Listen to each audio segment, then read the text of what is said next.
I saw this on the uh, I guess homepage of YouTube, and it says Chester Bennington's crying for help. I'm not sure if I've seen this or haven't seen it.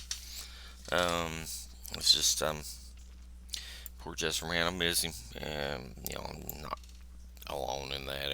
Everybody loved Chester, man.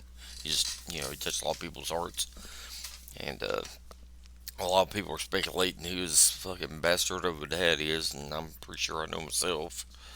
Um, if you don't know who his dad is or who possibly could be the dad, it's John Podesta, the fucking satanic fucking aide to Hillary Clinton's or the Clintons' satanic asses. So, man, if you want to see what I mean about that, just look up John Podesta and just start following the fucking trail of fucking.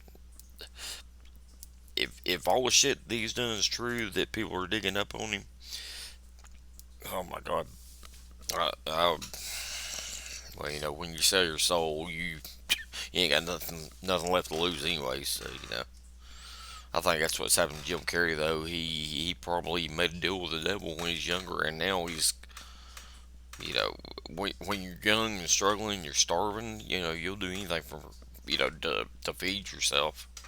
And unfortunately, some people do it the wrong way. Um, but I think Jim Carrey, I think he's just now getting in touch with uh, yo, his I guess inner self is doing a lot of soul searching, and I think he's trying to figure a way to get out of his contract if he had one, or I don't know. I don't know how making a deal with the devil works. In in movies it's all depicted as where you sign a contract and all that kind of stuff, but I don't know. So, but anyway, so we're gonna watch this Chester Bennington's Cry for Help, Lincoln Park. Um, Probably has something to do with what him and Chris Cornell were trying to do with the uh, minor sex trafficking type thing. So, anyway, we will see.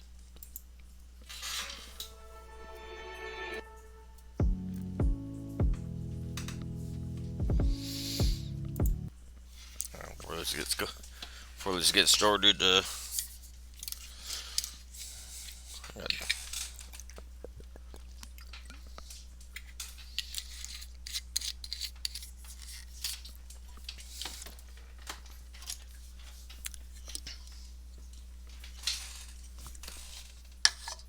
ooh,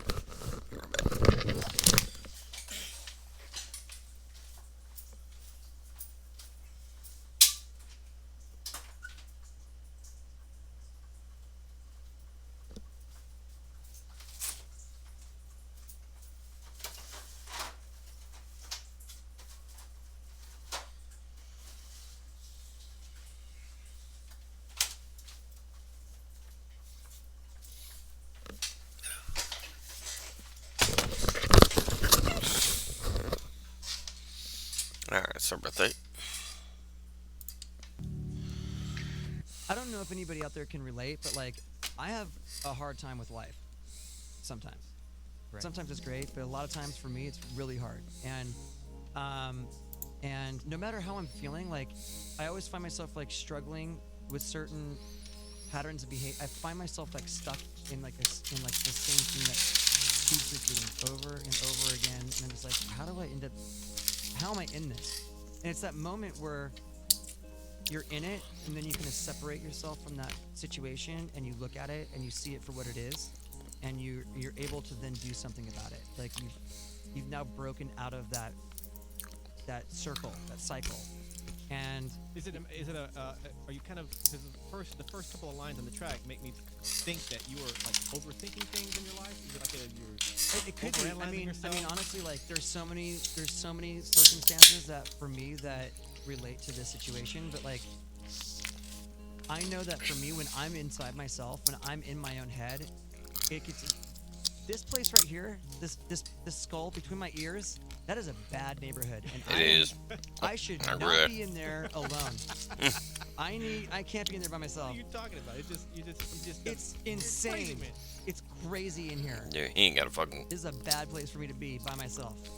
And so when I'm in that, like I my whole life gets thrown off. Like if I'm in there, like I don't say nice things to myself. Like there's another Chester in there that's like wants to take me down.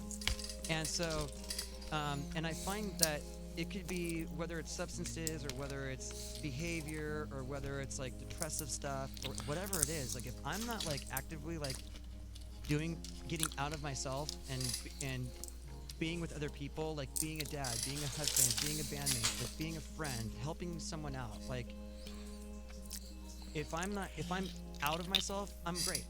If I'm inside all the time, I'm horrible. I'm a mess. And so for me, it's like that was kind of where I don't like my mind right now, stacking up problems that are so unnecessary. You know, that's where that was where that came from for me. And and that's but it's the moment where it's like realizing like I drive myself nuts, like actually thinking that like all these are real problems, like all the stuff that's going on in here is actually just I'm doing this to myself. And regardless of whatever that thing is. And so this is that like conscious awareness of that thing.